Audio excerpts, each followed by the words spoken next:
What's up, guys? This is the Dirt Bike Channel Podcast. I'm your host, Kyle Brotherson. Today is like, I don't know, day 20, day 29, day 30 of the COVID-19 pandemic.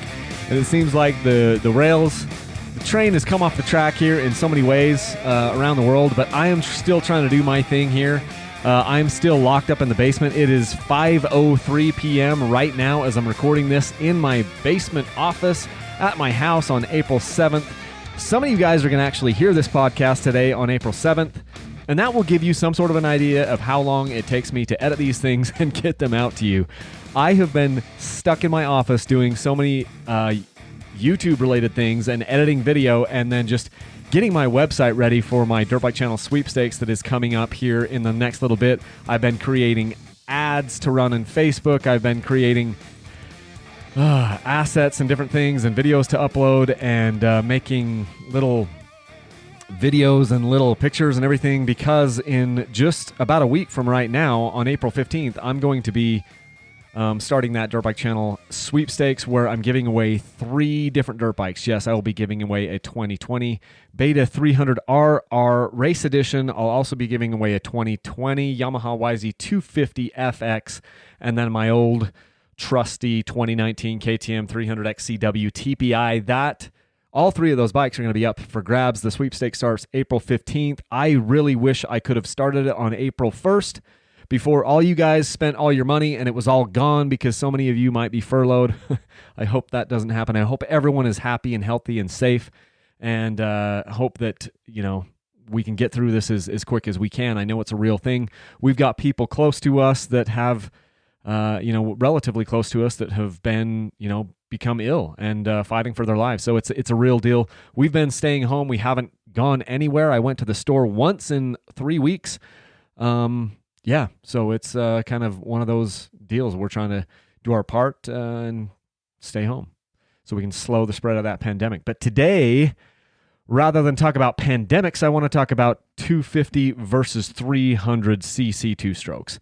So if you have topic suggestions for this podcast, email them to me, Kyle at dirtbikechannel.com. I respond to all emails. It's going to be hard for me to respond to your emails when the sweepstakes starts because there's so freaking much email coming through, but I do eventually get to everyone's email. And if you send me a podcast suggestion over to Kyle at dirtbikechannel.com, I put it on the pile. And, I've got a big list of things that I go through.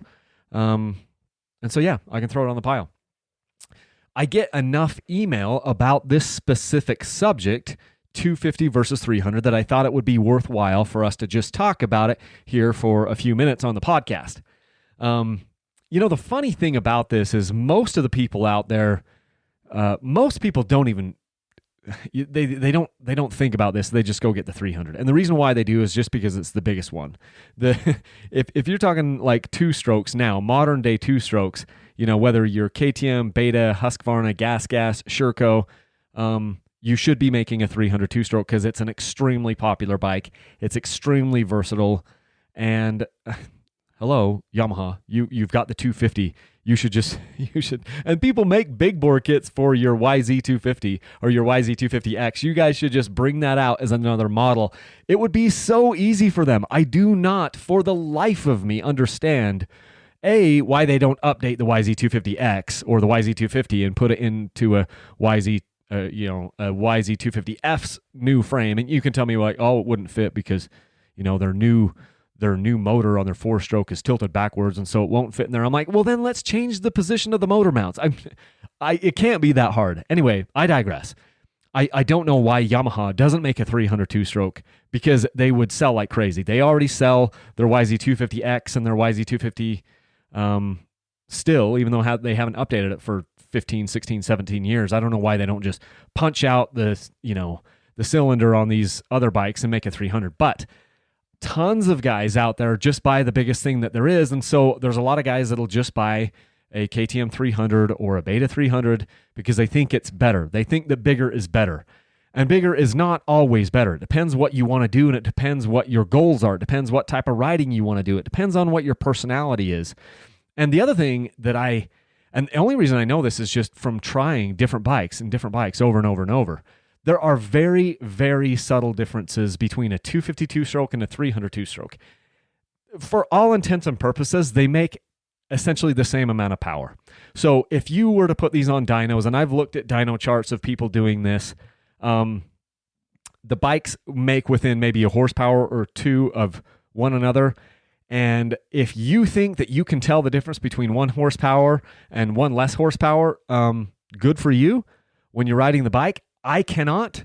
And I don't think that 99% of the people out there can feel that difference. And so even if you find some dyno chart, don't send it to me because I've ridden these bikes enough. I own them at the same time, even right now, such that I'm like, yeah, there are subtle differences, but for all intents and they make about the same amount of power. It's just kind of where that power is delivered in the RPM range and what the kind of personality is on that torque spectrum. And so it's funny because, these bikes, these motors definitely have a personality. I talked about this in, if I could only have one bike. I talked about it about 6 months ago on the podcast back in October. If you haven't listened to that one, you should go back and do it. But these bikes they have their own personality. Each motor has its own personality. They all kind of have like their own little nuances, and they have kind of a personality. A 250 versus 300, the most of that to me is just kind of what its personality is. And so I'll get to and also I just want to mention, I think the differences are so subtle that I do believe that most of you out there listening to this, if I brought you to my house and I covered up the stickers on my bikes, let's say I've got because I did this earlier in the year when I had I guess it was late last year in 2019, I had a KTM 300 XC and a KTM 250 XC, and they were both 2020 models. And I fully believe that if I covered the stickers on those bikes when I had them at the same time, and we went for a ride, I fully believe that I could trick you. I'm not 100% sure I could tell the difference between the bikes if you only give me just like a couple minutes. If you give me 20, 15, an hour, I think I would be able to determine it, but I'm not willing to bet my life on it. I do believe, though, that they have these little different personalities, which then I tend to feel when I'm on the bike. And so, what's my favorite? I'm going to get to that at the end of the podcast. The question is, if you're asking me like, should you go 250? Should you go 300? It's really going to come down to your personality. The other thing I just wanted to mention here is it's kind of crazy because if you take a 200 cc two-stroke and you compare it to a 250, the 250 is way different than the 200. Those two bikes are extremely different. It feels like the 250 has way more power, way more lively. And so you would think that it would be the same going from the 250 to the 300, but it's not. It's weird because in motors and in displacement, there's like this law of diminishing returns, and the 250 is just like this really good sweet spot, and so is the 300. But you get bigger than that, and then they just kind of get unruly and just, I don't know, just kind of weird, I think. Like the 380s and the 500s, they just get weird. I know there's a lot of guys out there that think the KX500 or the CR500 is the best thing ever, but it's not the best thing ever. They don't make them anymore for a reason. But it's just kind of funny how the difference between a 250 and a 350, or a 200 and a 250 is big, and it's crazy. And then the difference between the 250 and the 300 is very subtle. I find that kind of interesting. So what is your personality, and what do you like to do, and what purpose do you want to have this bike for, and where are you going to be taking it, and what gear are you going to be riding in, and where are you riding most of the time? Let's talk about this stuff in general terms, because that really does answer the question for which you should buy, if it should be a 300, if it should be a 250.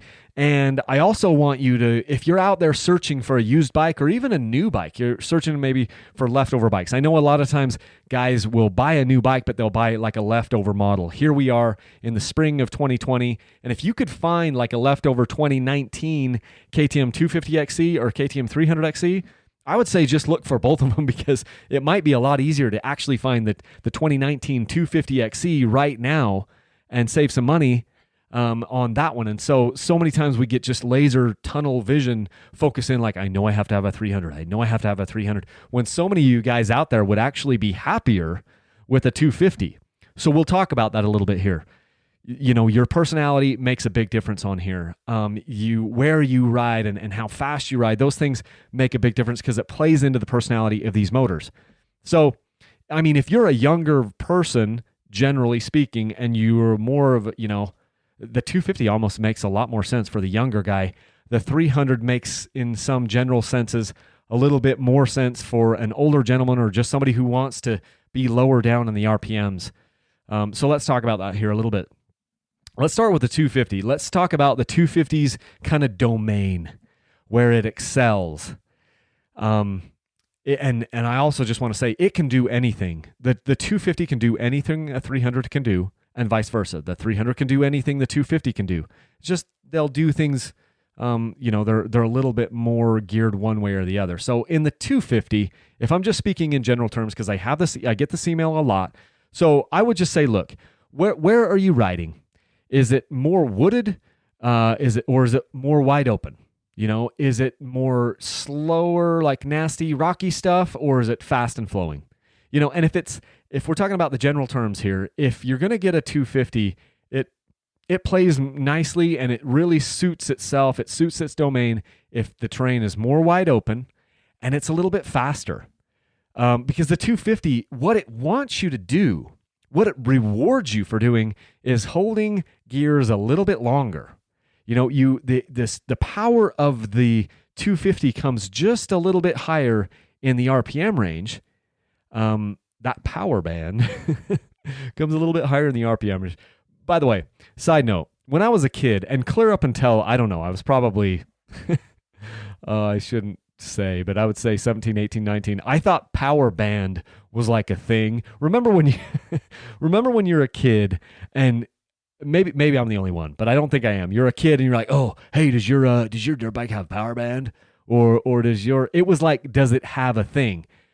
Instead of the power band being the RPM, you know, the power curve or whatever, I thought, because my friends and everyone, this is how we would talk about it, like power band was a thing. Like you could have a bike or a four-wheeler or something, and your four-wheeler could also have power band. Like it could have it or not. And the reason why we thought this is, at the time, I had like a Suzuki 230 quad runner, you know, little four-stroke four-wheeler or whatever, and the power curve is so linear that you just, you know, it's just linear or whatever. And then, you know, a buddy has like a little two-stroke, like a little YZ or a little RM. I guess it was a CR. It would have been like a CR65 or a CR85. And that bike is like, no on the power. And then it just like zips up and it gets into, quote, power band. Are you in power band? It wasn't, are you in the power band? It's like, are you in power band? Oh, I don't know if I'm just talking to myself, but we thought power band was just like this extra add-on that they put on some of these two-strokes. Oh, that two-stroke over there has power band. The truth is they all have a power band, and the 250's power band is a little bit higher in the RPM range, and so it's going to reward you for hanging onto those gears just a little bit longer. And so if I'm talking to a person and they say that they ride desert, like they're in Southern California, or they're just in more wide open terrain, they like the third, you know, second, third, fourth, fifth gear type stuff. That's one thing I'll ask people. I'll be like, are you more of a first and second gear rider? Or are you more of a third, fourth gear rider? And if they tell me third, fourth gear rider, then I'm like, you know what? I think the 250 is probably going to reward you a little better. I think you're going to like that a little bit more, you know, because you hang on to the gears a little bit longer. And the bike just has this playful, more alive. It almost feels like it's more alive. And it is just such a joy to ride a 250 if it's tuned, because it just kind of like, it's got a lot of torque and it pulls super hard in the mid-range, and then it isn't quite as flat on top. It you know, it rounds off. I mean, it's not like four strokes. The four strokes of modern day four strokes right now, they just rev, you know, you just get on it and it'll rev from 2,000 RPMs all the way up to 13,000 RPMs, and it'll make power almost all the way. You know, the two strokes don't do that. They sign off and they kind of flatten off at the top a little bit more. But the 250 will just feel a little bit more alive. It'll pull harder for a little bit longer, and they're just so fun. And we mentioned it before, but the 250, literally, it can do, it isn't just that it's for the wide open stuff. It can do the nasty, it can do the gnarly stuff, just like the 300 can do. You know, the 300 has that kind of reputation for it's a go anywhere bike. The 250 is also a go anywhere bike. The 250cc two-stroke has more low end grunt than basically any of those four strokes out there, and it's not going to stall as fast. You're not going to need like a Recluse auto clutch on your 252 stroke or your 300 two-stroke. I know some guys put them on there, you know, for different reasons. Maybe they got carpal tunnel in their hands or whatever. If you've got a good reason for using a Recluse, that's fine. I'm not going to say anything about that. What I'm saying though is you don't have to have it because it's going to stall like you would on some of these other four strokes. Like even a 254 stroke, it'll stall like crazy. You know, a 454 stroke, 504 stroke, they stall fast. These 250s don't do that. And they actually have a little bit softer bottom end than a 300. You know, no kidding, Kyle. We're going to get to that in the middle in a little bit. But that little bit softer bottom end actually makes some things kind of easier. Like I would say if you're doing pivot turns, the little bit like pivot turn is where you try to compress your front fork and then you give a little blip of throttle and pop the clutch a little bit to get the front end of the bike to just stand up and then kind of pivot around. You know, if you're in a tight situation, I love practicing pivot turns. They're very, very helpful, and they can you know, help you save a lot of energy and save a lot of time. And I almost feel like on a 250, because it's a little bit softer bottom end, it's almost a little bit more forgiving to get the front end up, but not up too high. I feel like on the 300, you've got so much power. Sometimes you go and you give this little blip to, you know, pop the front wheel up, and it comes up so fast, it kind of comes up too fast. And now and obviously you can practice all this and everything, but because I'm always switching bikes all the time, one day I might be on a 254 stroke, the next time I might be on a 302 stroke, the next time I might be on a 252 stroke, the next time I might be on a 200. You know, the point is I'm just switching bikes all the time, and just for whatever reason, the 250 with that softer bottom end, it isn't all about just let's get more power and everything's going to be easier. Sometimes that softer bottom end, a little bit, you know, it helps you with traction. You know, because you'll be on the clutch a little bit more on the 250 if you're in the slower, nastier stuff. So you'll be feathering the clutch just a little bit more, and it's almost like it just gets really good traction because of that. You know, so generally speaking, 250 is good for more wide open stuff, faster flowing stuff, but don't let it fool you because it can do the gnarly stuff as well. It's just like it's a lover. You know, not a fighter, but it's also a fighter, so don't get any ideas. Okay, moving over to the 300. Where does the 300 shine? So the 300 shines in the tighter, slower, more rocky, more nasty, more rutted, more technical terrain. That's where the 300 is just, it totally changed my life getting on a 300 two-stroke because of the advantages that it gives you, and because of its resisting to stalling, because of its luggable tractor-like nature. And they're quiet too. I mean, because you can ride those things, the 250s and the 300s, but the 300s even more so. You can ride the 300 so low down in the RPM range that it's really hard to tell that the thing is running unless you're right by it. I mean, the two strokes have this weird rap from I don't know where, that like they're loud. Obviously, every dirt bike is loud, but a 300 two-stroke, you can ride the thing so low on the RPM range, you can't even tell it's there. You can sneak up on deer. You know, if I'm reminded of various times that I've been out and I've been with buddies and they come around, I'm like, where are they? Even my dad, you know, if he's out riding with me and Dad and I need to get out and do some riding this summer. But I specifically remember one of the times I was riding with him and I was getting worried, like, is he coming? And then all of a sudden he just comes right around, because I was waiting, couldn't hear anything. Surely I can hear him. And then he just comes right around the corner that wasn't even very far from me. And I saw him before I even heard him, you know, because you can ride those things so low down the RPM range that they're just almost whisper quiet. And I don't have like quiet silencers on them. You know, so that's where the 300 really can come in. I mean, if you're going to do the slower, you want to shift early. The 300 is really there. First gear and second gear stuff is where that bike is really happy and where they really shine. And that's something that has happened on the modern big bore two strokes is they've just gotten to the point where you don't have to rev them out a ton. I mean, back in the olden days, it was like you had to, ride that bike super hard, otherwise you're going to foul the plug. Well, I've been on rides where we never get over 3,000 RPMs for hour after hour after hour. We're not fouling plugs as long as you don't throw too much fuel at the thing, they don't foul. And so if your happy place, if where you love it is, in the gnarly stuff and it's in first gear, it's in second gear, get yourself a 300. That's where that bike is really going to be happy, and that's where you're going to have the most benefit, of a 300. Lower RPMs are your friend. You get to have a lot of traction. You get to have just shifting early, lugging that thing around, running it quiet. That doesn't mean for even one moment that you can't go out there and scream a 300. But it's just because the 300 can go just as fast as the 250 and, vice versa. It's just where it's a little bit more comfortable, where it's just a little bit more in its comfort zone is in that slower first gear, second gear type stuff. I've often said, though, that my favorite spot on any of these dirt bikes is in third gear.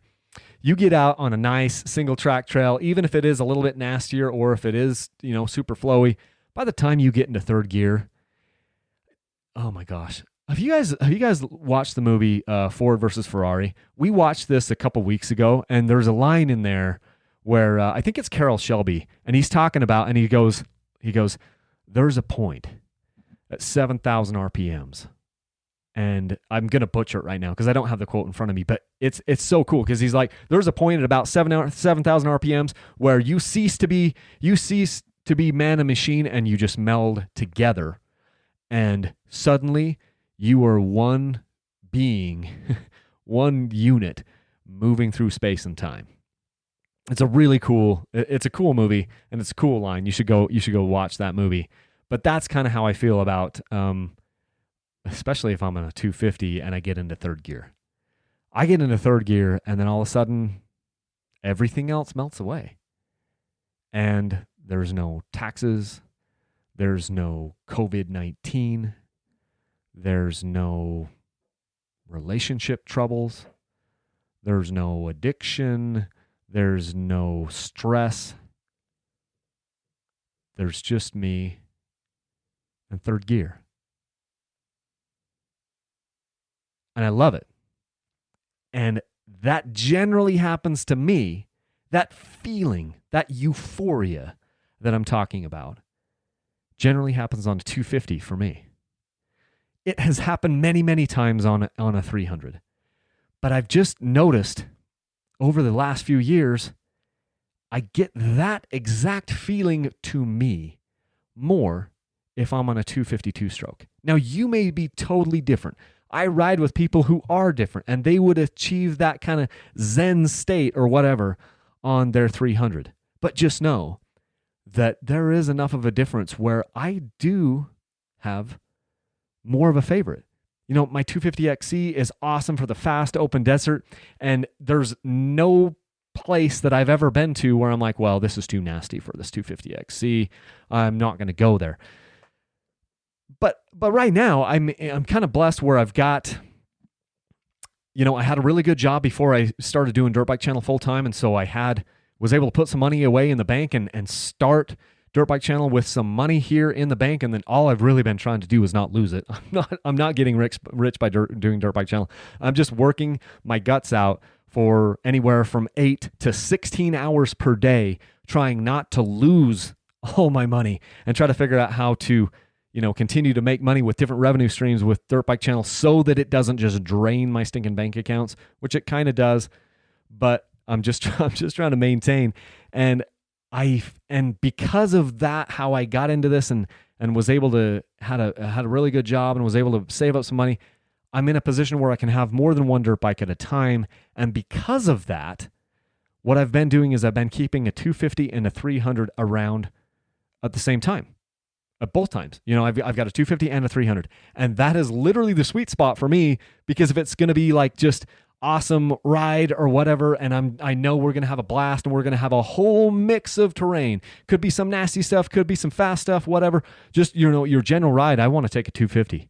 Give me a 250 XC, two-stroke. I'm just like, oh my gosh, this is going to be the best. But there are some of those rides that we do that is just going to be more of what I call a training ride, where it's going to get nasty and it's going to be what we'd call, of course, I can't call it hard enduro because you guys know I don't do hard enduro because there's never like a flagman. It's never an official race. So we do what we call, quote, soft enduro rides. And if I'm going to go on a really nasty, purpose-built soft enduro ride where I'm just going to be looking at this as a training opportunity, a training exercise, I'm not saying I don't have fun, because we do have fun, but some of the times it is a little miserable.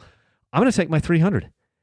And honestly, at this point, especially now in 2020, where the 300 XCW has gotten so good, I have a 300 XCW now. I have a 2020 300 XCW, and that is now my hard enduro bike. I put a bunch of protective parts on it. I've got, radiator fan on that bike, and if it's going to be nasty and whatever and gnarly, I'm going to take the 300. But for any of these other trails, I'll take a 250 XC. And so the perfect bike for me is 250, or the perfect situation for me is to have a 250 XC KTM. It's just, they're more polished than all the other stuff. I've got other bikes. I've got right now in my possession, I have KTM, Yamaha, Beta, and a Sherco Trials bike. Not Sherco. I shouldn't say that. It's a gas trials bike.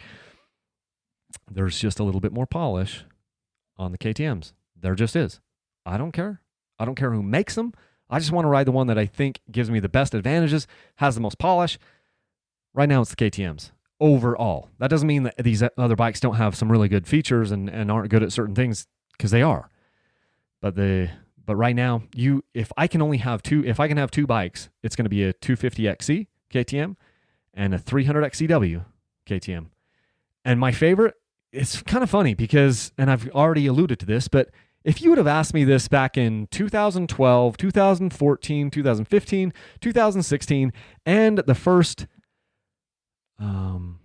maybe 10 and a half, 11 months, if you would have asked me for the first 11 months of 2017, what is my favorite bike? I would have said a 300cc two-stroke. They're amazing. They're incredible. They're all-around bikes. They can do just about anything, and so many riders have just attested to this, and it's awesome. And it was my favorite all-time bike, at that point through all of those years. Make me pick today, though, and it's the 250cc. 250cc bike. This started back in 2017. I already alluded to it.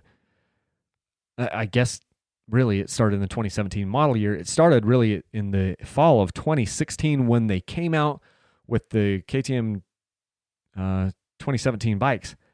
I went out and we got a 300XC, and then just on a whim, and I guess maybe it was early in the spring of 2017 that I got the 250XC.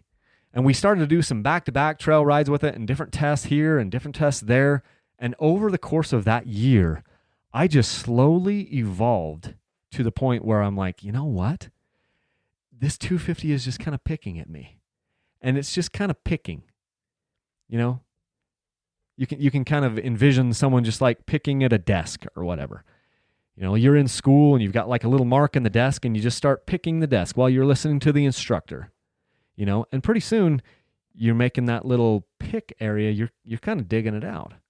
And you're making kind of like a little hole in the desk right now, right? And the instructor, he keeps going, teacher keeps going with the lecture, you keep coming to class. Next thing you know, you've actually picked a hole in the top of that desk. You're like, wait, over the last month, I've actually made a big difference here, and I've picked a hole in the top of this desk with just my fingernail. That's what happened to me in 2017 when I was riding 250 and a 300 back to back. One ride was 250, one ride was 300, and then we'd jump back and forth. And slowly over time, I just began to like the personality and the power delivery and the overall playfulness and the lighter feel of the 250. I sat there picking at the desk, and now it's my pick, the 250. So my question to you is, have you tried a 250? I know there's a ton of people out there that are listening to this that think the KTM 300 or their Husky 300 or their Beta 300 or their Sherco 300 or their Gas 300 is the best thing ever. And I'm not here telling you that it isn't. But I would ask, have you given a good shot to a 250? Because if you do, you might end up being like me. And that thing might end up kind of pulling at you and picking at you. And you might change your mind. Ultimately, it's all up to you, and it doesn't matter to me. It doesn't matter to me what color bike you ride. It doesn't matter to me what displacement bike you ride. I don't care if it's 4-stroke. I don't care if it's 2-stroke. What I care about is that you get out and you do it, and you share this passion with other people. I've never seen anything in my life that took over like dirt bikes have. You guys know I've had a lot of different interests in, throughout the course of my life. But nothing has kind of stuck and kind of made as much of a mark as this one has. And then by the grace of God and by whatever else and hard work, and I was able to kind of turn this into a way to quasi support my family or at least just maintain, I don't know. I don't know what's happening with Dirt Bike Channel, but I like it. I like to be able to do this. I work harder now than ever. I was just telling my wife, man, I wish I could, we're going to try to do something as a family tomorrow. And so I am literally working 12 hours today to try to get everything in that I want to get in because I know I'm not going to be able to respond to people's emails tomorrow. And it's like, man, there's more pressure on me now than ever before, but I like it. And it's rewarding. And I hope that you guys enjoy the content. If you want to support Dirt Bike Channel, you can do that a number of different ways. You can use my links with Rocky Mountain ATV. If you go to my website, right on the homepage of my website, there is a link right there which has, hey, here's Kyle's parts links, here's Kyle's Rocky Mountain ATV links, here's Kyle's favorite parts and tools and gear. It's all right there. I've built out a bunch of different pages within Rocky Mountain ATV which shows you gear that I like and favorite tubes and tires and wear items and trusted oil and chemicals, shop tools. You can use those links. That is a very good way to do it. You can also make a monthly donation on Patreon or on PayPal. Either one works for me. And then we have these Dirt Bike Channel sweepstakes coming up very, very soon. April 15th will be the day that we're unveiling this thing. And please go in there if I've added value to your life. Buy a shirt, buy a hat, buy a hoodie, buy a bar pad, buy tie downs, buy whatever it is. If I've got it, that'd be a great way to support me. Okay, I think that's all I've got, guys. Go out there, stay safe, stay healthy, and leave a single track. Thanks.